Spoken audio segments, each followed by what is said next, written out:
our mission. Before that, please allow us to acknowledge the arrival of one of our PDP senatorial candidate, Doc Richard Mata. Doc, please come here. And also the arrival of Tatay Rani, our very active konsehal from Quezon City. Tatay Rani, please join us here.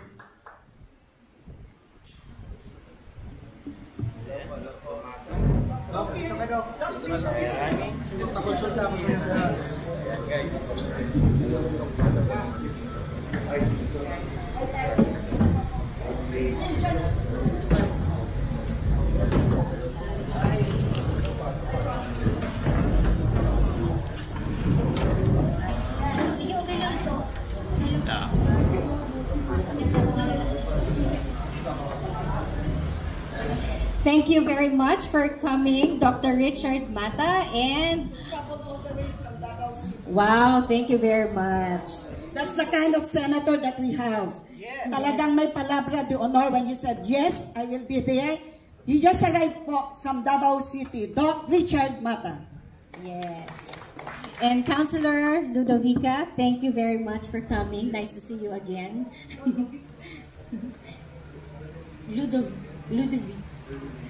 Ludovica.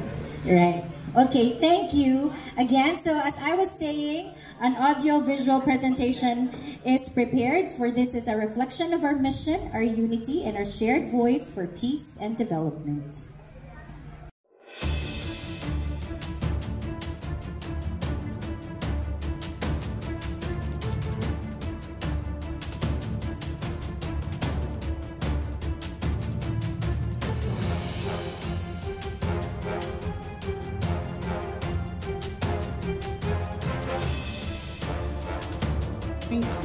Former CHED Commissioner Dr. Ronald Adamat to Cebu City to join us on a DDS Sara All Confederation event. It is a gathering of committed leaders from Luzon, Visayas, and Mindanao. That meeting was full of energy, passion, and patriotism. It's inspired by the shared vision of our beloved Vice President Inday Sara Duterte, whose courage, compassion, and leadership continue to ignite hope in every Filipino. During that Cebu event, I had the opportunity to introduce Commissioner Adamat to our Secretary General, Engineer Dior Gavino. The Commissioner was deeply inspired by the unity and dedication of our DDS Sara All Confederation leaders, the men and women who continue to work tirelessly for genuine change and who strongly believe in the potential leadership of VP Inday Sara Duterte. After the event, Commissioner Adamat gave me a call. He said, "Dang, let's continue what we started. Let's create an organization that will serve as a strong voice, a movement that will champion sustainable development for our country." Without hesitation, I immediately agreed. At the organizational meeting he called, the participants were filled with excitement and commitment. The idea of a new movement, a people's voice for truth, transparency, and development, resonated with everyone in the room. And from that spark of inspiration, the voice of individuals of the Philippines for Sustainable Development, BIPSD, was born. And today, with you, our friends, we are witnessing history unfold. As your national president, I am deeply honored to lead this movement with our former CHED Commissioner, Dr. Ronald Adamat. And as a former OFW, a flight attendant, and now an active volunteer leader who has chosen to dedicate her life in service to our country and our fellow Filipinos. I know the struggles of every working Filipino, those who sacrifice abroad for their families, those who work hard in government and private sectors, those who dream of a fair and corruption-free society. And that is exactly what BIP-SD stands for. We stand for good governance, transparency, and accountability. We stand against corruption, ghost projects, and all forms of abuse that drain our nation's potential and betray the people's trust. We believe that sustainable development cannot exist where corruption thrives. Our mission is to amplify the voice of every Filipino, the worker, the farmer, the teacher, the youth, the entrepreneur, and even the OFW. Each one of us has a role to play in building a Philippine that is honest, inclusive, and self-reliant. Together with our umbrella organization, the DDS Sara All Confederation, we will continue to support leaders who embody integrity, discipline, and love for our country.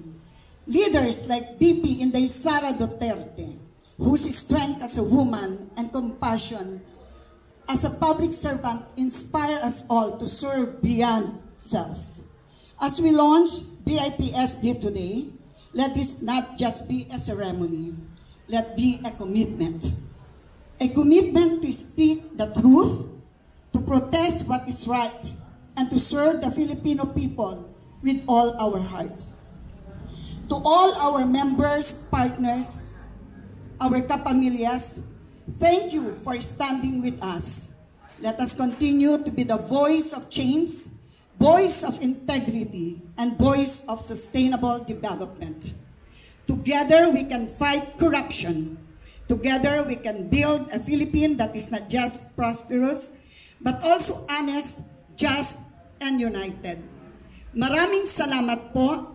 Mabuhay ang BIP-SD.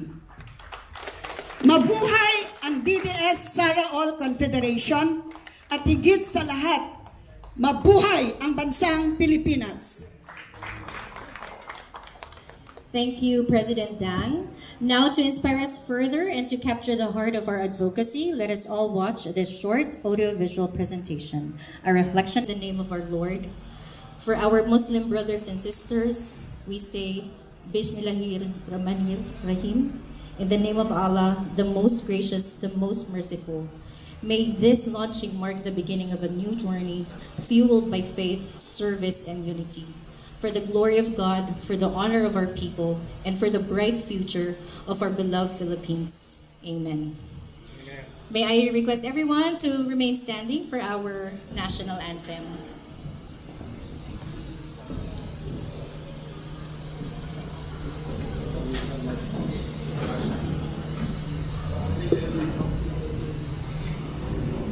Ready?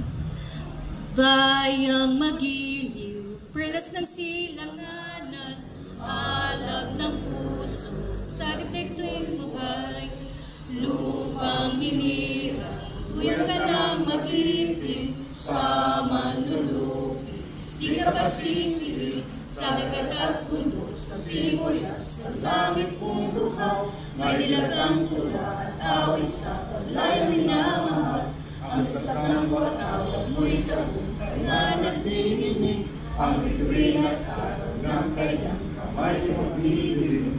Buwan ng araw at di pasimba, buhay ang langit sa piling mo.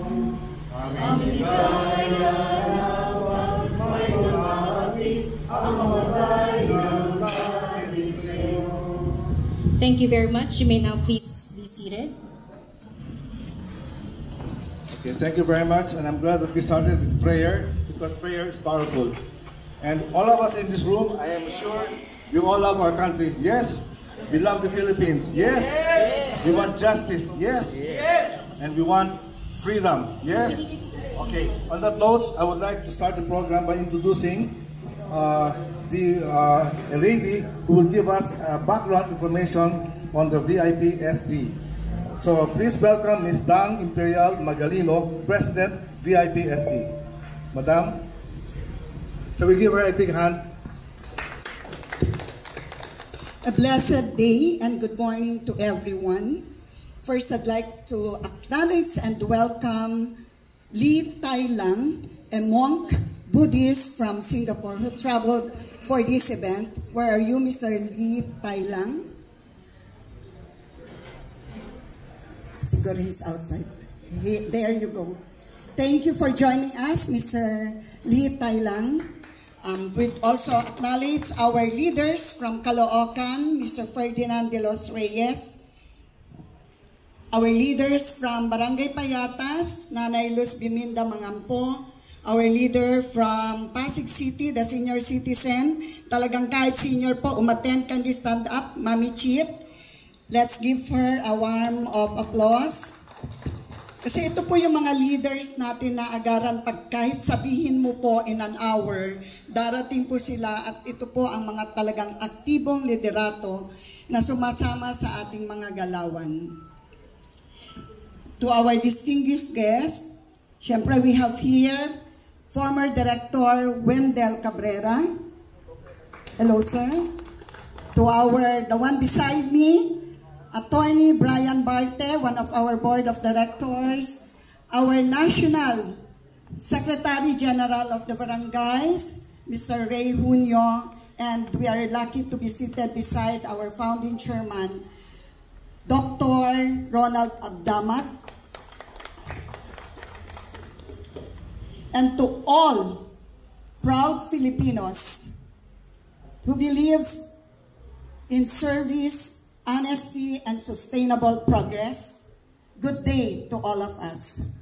Today is a moment of pride and purpose. We are gathered here not just to launch an organization, but to launch a movement of individuals united by one voice, one vision, and one purpose, to build a better, stronger Philippines for generations to come.